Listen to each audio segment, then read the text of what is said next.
Hey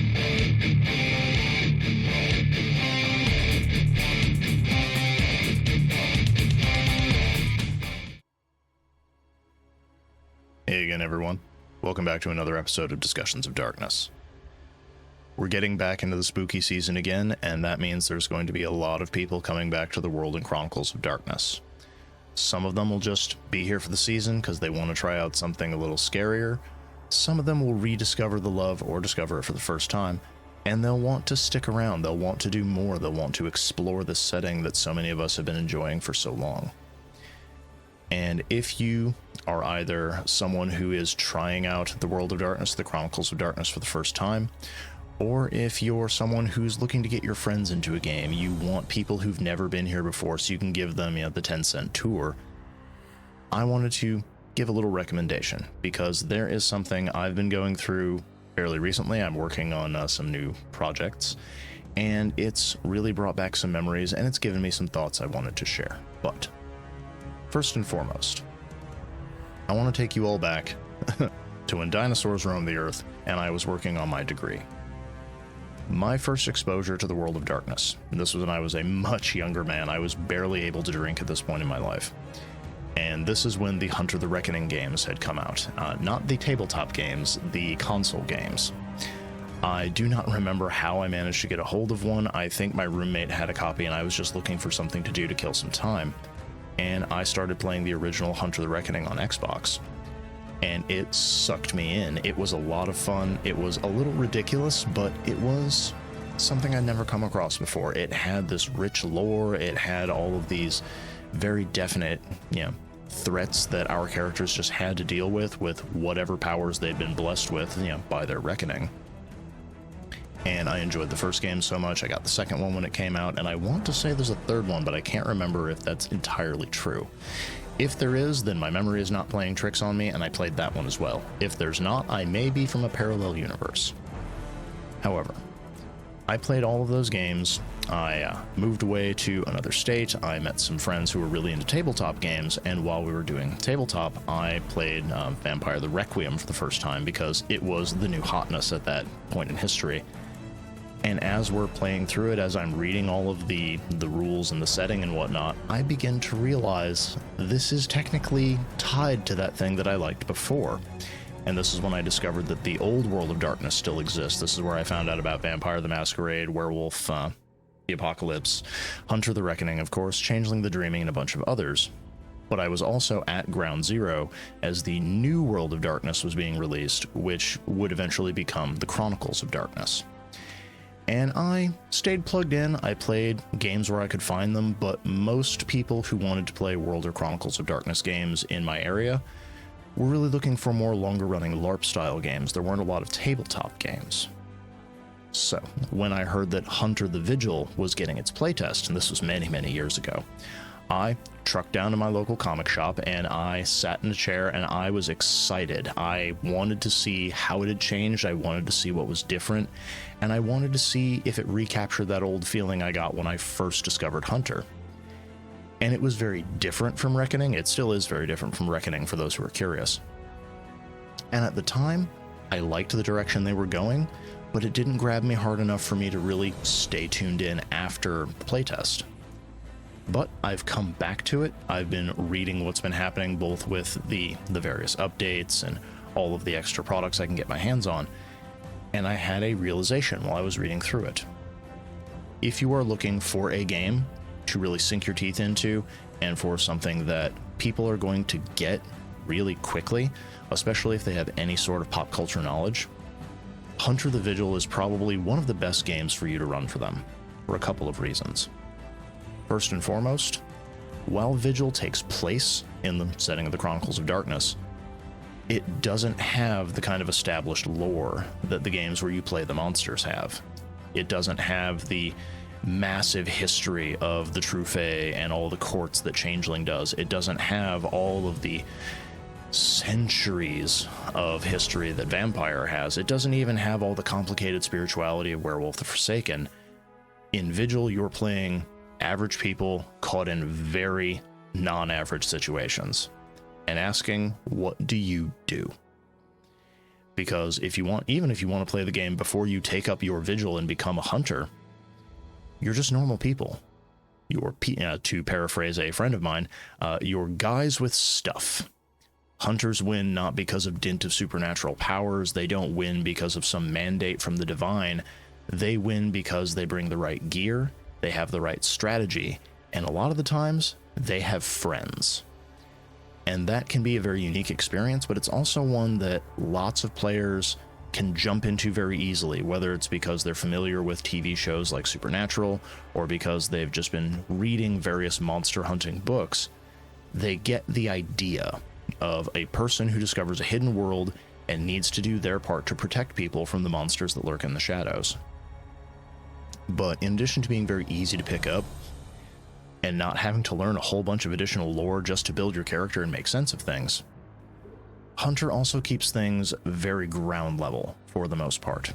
While there are options for you to do bigger, more complicated plots with a lot of additional rules and a lot of additional power sets, whether it's people who join Task Force Valkyrie and they get access to a bunch of sci-fi nonsense that they use from the US government to fight monsters in the shadows, or whether they join the Lucifuge and they use secret rituals to bind demons to help them in their fight. At the basement level, at the foundation, you and your cell are just people, and you're people doing your best. That is probably the best introduction to this setting, because one of the things about Hunter is you don't know. The only thing you really have to run on is your experiences, what you can find on books, what you can dig up on the dark web, and if you're very lucky, finding other hunters who can fill you in and give you the rundown. And if you're just looking for a table of people who aren't really familiar with the setting, they don't really know what they're getting into, they just want to do something dark and creepy and scary, Vigil is amazing for that. Especially because you could do a Hunter the Vigil one-shot as sort of a prequel story for all of the PCs there of, you had to deal with this monster, and you either succeeded, or it left you scarred in some way, or maybe you lost some people. And at the end of that, you as the storyteller can look at them and ask, do you go back to your daily life and pretend this never happened? Or do you take up the Vigil and see how deep this rabbit hole goes? And that gives everyone a bit of a taste, but more importantly, Hunter the Vigil as a game is one of the loosest and goosiest options you can have in terms of the sorts of threats you have to deal with and the monsters you have to face. And part of that is because hunters technically have every other splat of the World of Darkness as a threat to deal with. You have to deal with vampires, werewolves, changelings, Prometheans, sin eaters, you have to deal with mummy, you have to deal with mages, theoretically. But there's also an entire section in the book for the storytellers where it's Freak of the Week games. For folks not familiar with the term, that's the sort of thing you would get for Supernatural, for X-Files, shows like that, where it's a one-off shot, there's a single case where you have to deal with some monster that is not part of a greater plot, it's not some huge conspiracy, it's just, this is a bizarre thing that happened, and now our investigators have to deal with it. Whether it's a man turning into a fluke worm who's eating people, whether it's a individual who is breeding chupacabras and a few of them just got out of their pen. Whatever weird nonsense it is that you're dealing with, it's going to be a single arc of a single plot, might even just be a single game, and after that, it's not going to come up again. It might be a lone monster all by itself. It might just be some weird random thing that happened that because you're all hunters, you have to deal with. It might be that a particular cemetery, all the dead rise on one day of the year in this tiny town, and you happen to be stuck there. So the question is, can you survive the night before all the dead go back to their graves? And that's not the kind of variation you can get in most other games, partially because of that lore that's so built into everything. Vampires, changelings, werewolves, Prometheans, etc. They all have kind of an established rogues gallery. There's variation. You can choose what to do as a storyteller. You can make really unique plot arcs.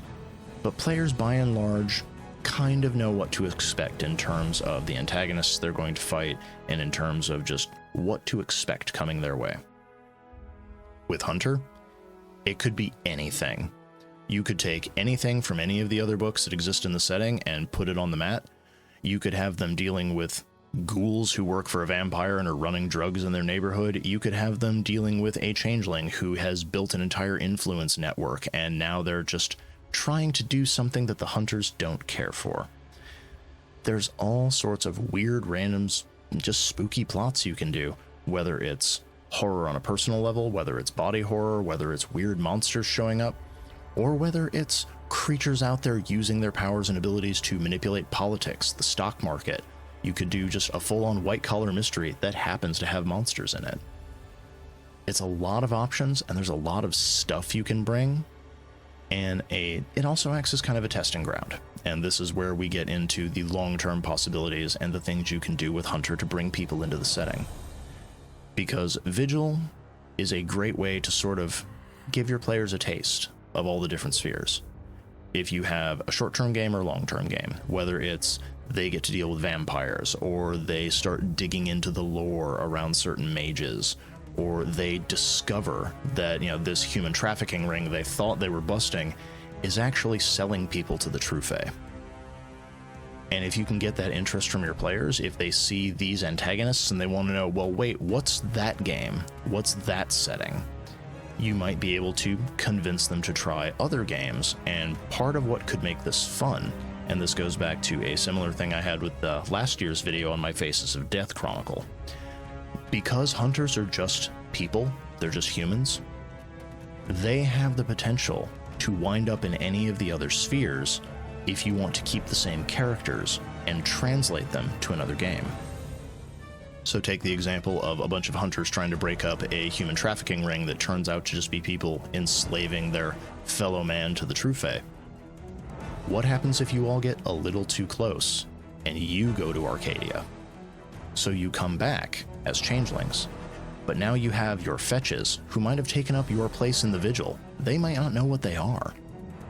But then you have your question of, are you more loyal to the Lost and the courts and your own battle trying to keep your new community alive? Or do you try to go back to the friends you had as hunters, to the organizations you were a part of, and realize that you are now on the other end of their crosshairs? Whether or not you wanted to become this thing you are, you're not people anymore, and that means that you're just another target. Or if you end up as vampires, let's say all of you ended up getting ghouled, and then you wanted the power, you wanted that little edge over other creatures, but you just ended up becoming the pawns of one of these ancient creatures. Do you become a vampire yourself? And at that point, do you try to help the organizations you had before, or are you seeing things with new eyes? Are you understanding the games these creatures would play, the sheer long-term planning it takes to be one of the undead? And do you see how small your efforts were as a hunter and just how little you can accomplish as a mere mortal? These are all fun things you can do, and part of this is too many of us, because in Old World of Darkness with Hunter the Reckoning, it sort of was the top of the food chain of hunters were a very dangerous threat, and the main way you saw them was they were brought in to act as antagonists for the other games. And while that's still true, Vigil kind of makes you the underdog. It's your knowledge, your skill, your strategy, your understanding of what's happening, and exactly how many guns you can bring to bear that will usually determine whether or not you end up victorious at the end of the night. And there's something very human and very compelling about that story. And there's a lot of risks, but also a lot of possibilities. There's a lot of ways you can take it and expand it out into other games, and you can keep the same chronicle going, which has a lot of potential, especially if you manage to finally get some of your friends into the setting and they want more. If they want to try out other things, there are so many options. And Hunter is a phenomenal stepping stone from just being normal people to being people aware of what lurks in the shadows. And that's all for this week. I really hope some of you out there take my advice and check out Hunter the Vigil, because it is a very compelling game. It's a lot of fun. And I have, as I said, been working on some additional stuff for it, and this is not going to be my normal list of 100 XYZ. I have an actual, we'll say, additional mechanic that I'm offering for folks who have liked some very strange and darker aspects of the game and wish they had access to it more as players. So if you've read the system, if you enjoy it, if you're a fan of the slasher mechanic, which is what happens when hunters go too far and become something else, then what I'm planning on doing with a very particular variety of magic item that is different from and different from and very alternate from the bygones that they offer you. Stay tuned. It should be coming out early next year, if I had to judge based on how long it takes me to write something and then how long editorial takes. But as always, if there's a particular game you'd like to see me talk about, please mention it in the comments, like the video, share it around, subscribe to the channel. The more our numbers go up, the more the algorithm pays attention to what I have to say and what we're doing here. And that is really what'll help me keep doing the show. It's what'll help me find the time, energy, and money to keep going through the rest of the setting and talking about the corners of it that lots of folks just never really get around to, especially if they stop at one of the big flagship titles and never really move on from there.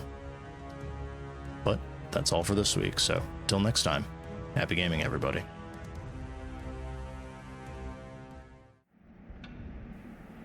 Thank you for staying to the end of this episode of Discussions of Darkness. If you enjoyed it, please consider liking the video and sharing it on your own social media to help boost the signal. And if you'd like to help us keep the show and channel going, don't forget to hit that subscribe button as well. If you have any questions about the topic I covered today, or if you have something you'd like to see covered in a future episode, make sure to leave it in the comments below. Lastly, please check out the link in the video description to browse all of my World and Chronicles of Darkness supplements from Ezekiel Games. So far, we've covered Changeling the Lost, Vampire the Masquerade, Mage the Awakening, and Geist the Sin Eaters, in addition to a handful of general supplements that will be useful for any game set in the World or Chronicles of Darkness settings. Thank you in advance for your support. You're the ones who help us keep the lights on, so we don't fade into the shadows.